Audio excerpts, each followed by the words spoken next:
Salach lanu havinu ki chatanu, michalanu malkenu ki fashanu, ki el tov v'salach ata, baruch ata Adonai, kananu hamarbe lisalach.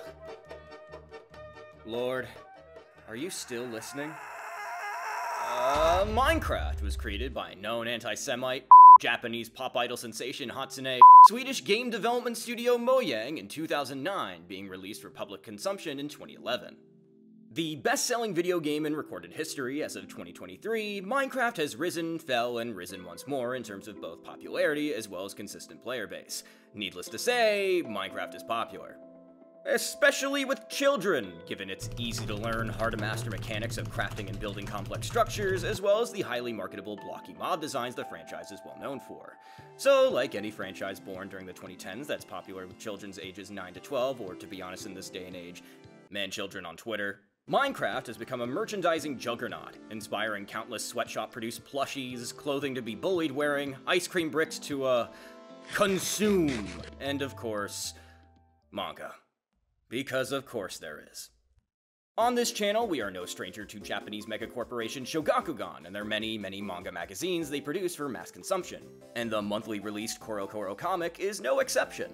CoroCoro comic rose to prominence in the manga sphere mainly due to their close association with Nintendo and the Pokemon Company, acting as a promotional magazine for the original Pokemon Red and Green in 1996, originally selling the once mythic and now widely acquirable blue version through Magazine Write-In. Since then, CoroCoro has acted as not only a source for official Pokemon leaks and materials for upcoming games or anime, it also acts as an exclusive catalog of licensed children's game manga. The original Pokemon Adventures manga, called Pocket Monsters Special in Japan, was and still is occasionally published through CoroCoro Comics since 1997. Though the material of CoroCoro doesn't just stop at Pokemon.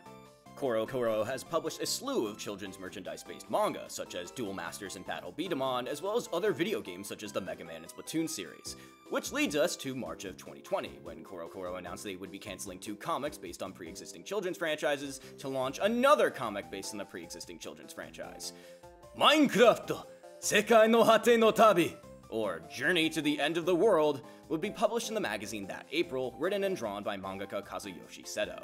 Kazuyoshi Seto is a mangaka who's worked with monthly CoroCoro, as well as its sister magazine Bisatsu CoroCoro, since 2006, originally producing the short-lived furry action manga Namenna yo!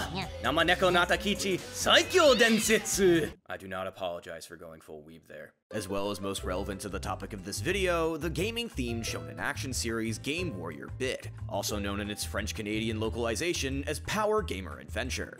While only lasting 4 volumes, the focus on a young protagonist fighting video game-themed characters and wielding a literal Minecraft pickaxe definitely influenced the next comic you would do for CoroCoro.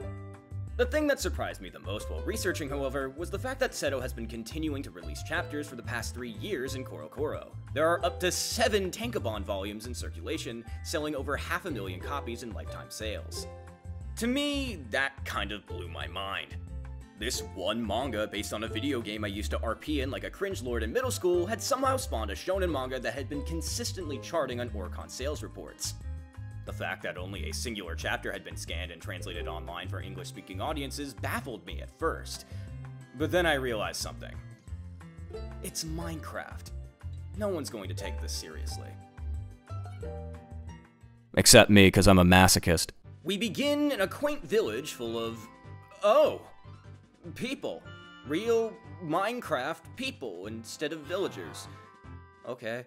Among the people in this village are the remnants of the White Clan, Mother, Elma, and the rambunctious rapscallion called Nico. Nico desires to be an adventurer, just like his father, who set out on his journey to the end of the world when Nico was barely a sperm. Desiring to learn all he can about the world around him before his mother finally lets him leave on his journey, Nico often causes the village headaches despite their care for the struggling family. However, after going on one of his first mining expeditions with the illustrious Brown Brothers, I'm gonna brown, brother, and failing to set up torches in the mines, the boy is come upon by zombies from within the cave. As the village rushes to save the boys, Nico fights back with but a lone pickaxe until his heart meter reaches almost 0. Screaming that he won't die like this, Nico awakens to his bloodline's greatest secret. He's a fucking Janny! With the White Clan's access to mod powers, Nico is granted the ability to create whatever he so wishes so long as there are materials nearby. This is Minecraft! Minecraft! Whoa! Nico saves the day, single-handedly convincing his mother that he's ready to go on his great adventure, and has a tearful goodbye with his mother and the Brown brothers. And so, Nico goes on his journey to the end of the world, encountering strange events, and meeting an eclectic cast of characters like this seemingly sentient zombie and... Isn't that just Lysithea from Fire Emblem Three Houses? I kid, but that's the basic premise for this series. It's a straightforward bread-and-butter shonen anyone can get behind if you want some dumb fun. While consciously breaking the rules of the game it's based on, Kazuyoshi Seto does try to include basic factoids about the Minecraft game mechanics into the narrative. And while that's admirable and shows an effort to at least try and not just be shonen manga but we had to set it in Minecraft, its climax hinges on the idea that a bunch of children would forget to bring torches, a basic form of light in any scenario even outside of a video game, to a dark cave they know is potentially full of monsters. However, the heart of the piece lies in Elma's relationship with Nico, which I'm more interested in dissecting. While it's incredibly anime to have a single parent raising a potential antichrist while their husband does God knows what, I think it's at least worth noting that Elma tries to be a responsible parent. And it's shown that she does indeed love her son, and despite Nico's selfish exploits, he loves her too. The art, of course, uses composites of in-game assets for some of its backgrounds, but Kazuyoshi Seto manages to integrate the character art and occasional hand-drawn backgrounds pretty effectively. And while the character designs and attitudes are very shonen-influenced, its archetypes are executed decently enough to maintain interest until the end of its first chapter. I dare say that this manga, while mid, is pretty well done for a monthly children's manga. It's not breaking the mold, and it isn't trying to.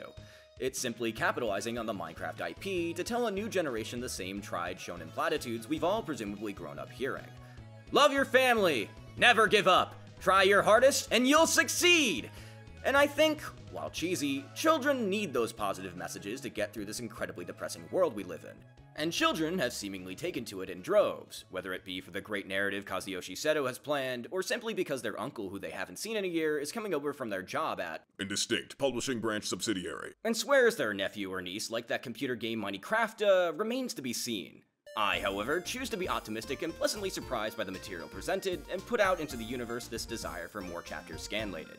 At least for the meme, if not for my own morbid curiosity. God forgive me for making this sin of a video, and to you, the ever-curious viewer, thank you for watching.